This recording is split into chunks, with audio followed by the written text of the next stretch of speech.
Every single hobby is one key decision away from becoming a career. This show is about how to make that decision and then where to start. Welcome to the Cheeseburger Lens, everyone. My name is Jorge Arteta, and this is a podcast about a hobby, how to turn a hobby into a profession. My guest today is Claire Trask. And Claire, welcome to the Cheeseburger Lens. Thank you. Great to see you. And we are going to learn something a little bit different today. Claire is a graduating senior. She's about to graduate from the University of Central Florida here in Orlando. And we are going to talk to her about taking her hobbies and what are you doing, Claire, to see some of those hobbies maybe become a career for you one day. So this is on the spectrum of starting hobbies, right, and then going on to the profession, which is what we normally talk about. Claire, there's something a little bit interesting about you that some people may not know. Mm-hmm. Can you tell us about your experience with ballet? Yeah, so I danced ballet for 12 years. I started when I was like 3 or 4, and I never did stop. It was just really fun at first. Like, I loved it. It was an immediate love of dance and expressing myself and all of these things. And it even stayed with me when I moved from Hawaii to Chicago. You know, it became like a consistency. So it was a lot of fun, and I loved just learning and how to learn discipline. That's a big thing in ballet. Yeah, you look at some of those ballets, you know, the regular average person would be like, man, I can't get on my toes like that. I can't move that graceful. Yeah, it's really like all about the form, you know. Ballet is all about remembering muscle memory. You know, you do the same thing over and over again because once you get to the advanced level, it's basically what the beginner is like. It's all about the, you know, like the stepping stones and things. Yeah, fantastic. So you are originally from Hawaii. Yeah. What can you tell us about being in Hawaii? It's paradise. Yeah. It's paradise. I genuinely do believe that it is a paradise, and every part of like living there has shaped me, like shaped the way I see life, because I'm African American through and through, but I was treated completely and fully and accepted. And it showed me that it's not about race. It's really about ohana. It's about family. And I was so in. I really miss it so bad. Yeah. You know, I knew Hawaiian. I do my hula. It was just fantastic. Wow. And, you know, I remember so many of, like, my fondest memories from there. Wow. Which island did you grow up in? I grew up on Oahu. Okay. Lilani-Waina. Okay. That's where I was born, in a pink hospital. Wow. Yeah. Very cool. Have you been able to go back? Yes, I went back, and I went to Aulani, which was nuts. It's beautiful there. Okay. Fantastic. Now, from there, you went somewhere where you and I have some commonality here. Where did you go to after Hawaii? How old were you? I was 10, and when we moved from Honolulu to Chicago, and that was the first city, and then we moved 2 hours out to this tiny town, Champaign, Illinois. Okay. So I am also from Chicago. I grew up in Chicago, and so we have that common between us. Pizza, hot dogs, everything, the Cubs and the Bears and all this other stuff about Chicago. Go Bears. Go Bears. What did you think about your experiences in Chicago? I thought that I loved snow, and it was so crazy and cool to see that. But I thought that it was very different. It was very different than Hawaii. It was very different than the way I thought life was, because, you know, Chicago is a city, you know, and Hawaii is an island. So the culture is so different. And I did go through this kind of idea, like this, you know, culture shock somewhat, you know. I didn't have braids or anything like that. And I had long hair and stuff. So it felt kind of different, but it showed me and taught me to adapt. And that was really neat, you know, and I learned to love it there. It was cool, and I absolutely would not like change it. Yeah, there's something to be said about doing angel snows in the snow, right? Like, it was just crazy, you know. At 10, I was like, this is crazy, guys. I'm holding ice and water and stuff. Like, I can throw that. That's nuts. That's awesome. So how did you go from Chicago down to Florida? So I was thinking about what I wanted to do, and I had my heart set on veterinary, and like I wanted to be a vet. And I went and toured schools and things, and I realized that I did not want to do that because it stinks. Like there's so many bugs and nasty. I was like, I cannot do that. And I was in senior year, I was like, I'm not doing this. So instead, I was like, okay, well, what do I like to do? What do I like to do? And I said, okay, well, my sister moved down there. My sister went to UCF for architecture. And I was like, that's art, see, like me. Mm-hmm. Let me think about that. And so eventually I went from vet to production design, and I chose UCF because I have family down here. So after I graduated, I moved down here and lived with my stepmom, and I went to Valencia and then transferred to UCF. Very cool. So let's talk about some of your hobbies and how did they started. So some of your hobbies include drawing, writing, TikToks. What and how did some of these start? Well, I've been drawing and writing since I was babe 0. I think the first time I was drawing stuff, it was after I read this book, Dark Diaries. I don't know. It was way back. But I watched it, and it was the first time I saw, chapters and drawing. And I really liked that, so I copied it. And I started copying and tracing things, and I watched Sesame Street, so I would copy and trace Cookie Monster and Big Bird, and then I started to look at artists I loved, and I was like, let me take that. So I started taking things, and it turned into my own style, and then I would watch all these movies, and I would get inspired by it, and I remember listening to soundtracks, and I would just write, and I would write my own stories, and I would continue, and then it would turn into something even bigger. And so I thought, well, I'm going to school for production. I have the blessing of knowing what I want to do. So how can I invest all this passion now that I'm learning how to utilize it? How can I invest that into something and then make it work for me? So I thought TikTok, social media, biggest thing ever.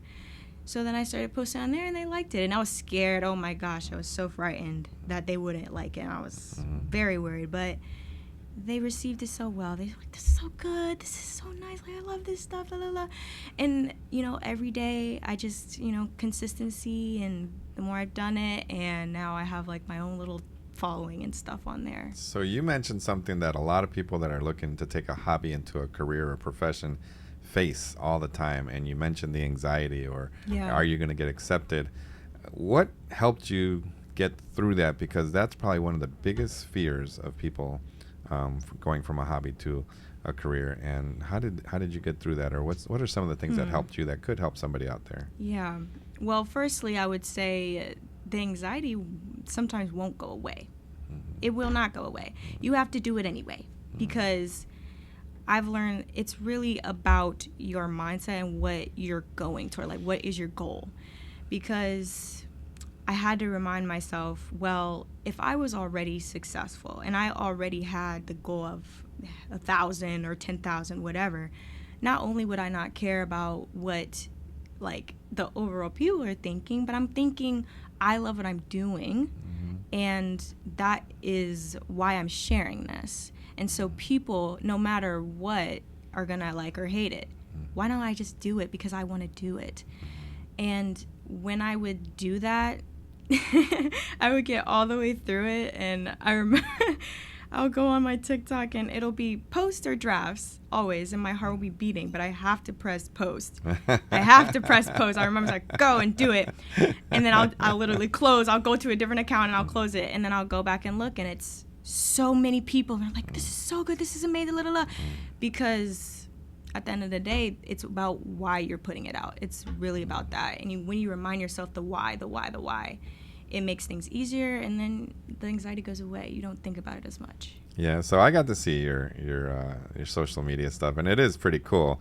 I'm not much of an art guy. I've been to the Louvre, but I'm not much of an art guy, and I thought it was really some cool stuff. So to your point, Claire, you love it, right?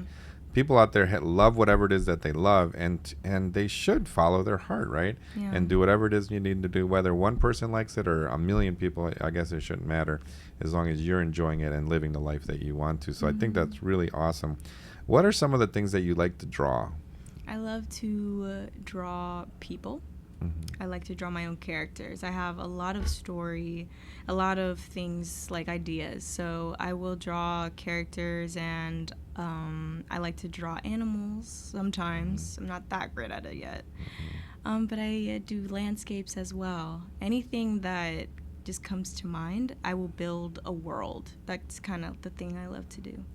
What types of things are you doing to train yourself or to learn more about the different hobbies that you're into? When you train myself. So do you watch YouTube channels? Do you go to classes? Do you meet with teachers? Do you meet with mentors? Like, what is it that gets you improving more and more in the different things that you do? Doing it every day. Okay. Doing it every day, or doing it as much, like a little bit every day.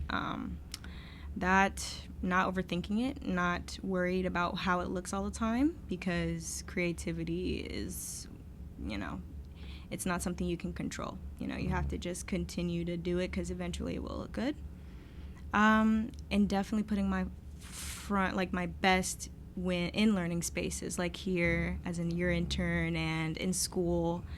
And I would say, looking at life, I gain a lot of inspiration from the world around me. And now that I grow and I get older, there are so many things to see as a negative. So I definitely make it a motivation to kind of see how can I put a positive spin on that sometimes. But just looking at life, I tend to just daydream or think about the past, and there's a lot to grab there. So okay, I would say that. One of the things that she mentioned, Claire, you mentioned Central Florida Studio. So this is, I'm one of the owners here at this studio, and I hired you as an intern for the semester. And I think I love doing that because I was an intern back in college, right? Mm-hmm. And I'm in a position and a point in my career where I can help other people. And I love seeing people like yourself get into it, learn about it, and hopefully become fantastic at whatever it is you want to do later in life.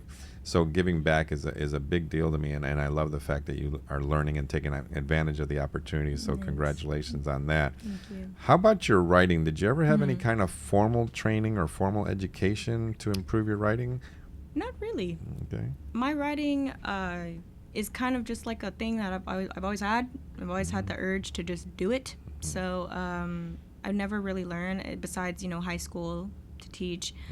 I definitely learned more about formatting and things in college, maybe essay writing, but as far as the creative things, it's all been kind of me. Gotcha. And what are your future plans? What are you looking to do? You're going to be graduating here in December. What would be your ideal job someday? If you can create a job, not worried about the money or anything, but if you can create your ideal position or job or role in this world, what would it be? It would be me probably running my own production studio, with experience of producing and directing. And then I would want to collaborate with other studios so that smaller artists can work with me and then have their pieces shown, so that people that have creative ideas but may not get the access that larger animation studios can grant, they could come through me and then actually have something become bigger, by utilizing the accessibility of my studio. I would probably want it to be like that. Well, that sounds pretty awesome. So good luck to you. Always the best for you and your dreams. One more thing that people might want to know about, they may not know, you're a gamer. Oh my gosh. Yesterday I was literally on my Switch playing Legend of Zelda. I love it. That is awesome. I don't know anything about games. I think I know Fortnite is all I know, but it's pretty cool. How does being a gamer, though, help you in understanding production and media and all that stuff? Has it helped you? It does, because it's literally a product. So when you play a game, first of all, I always have to give kudos to the game designers, because every single thing in there is thought through. Wow. Especially in Breath of the Wild, Legend of Zelda. I haven't played any other games besides Breath of the Wild and Tears of the Kingdom, which are the two most recent games. Okay. But oh my goodness.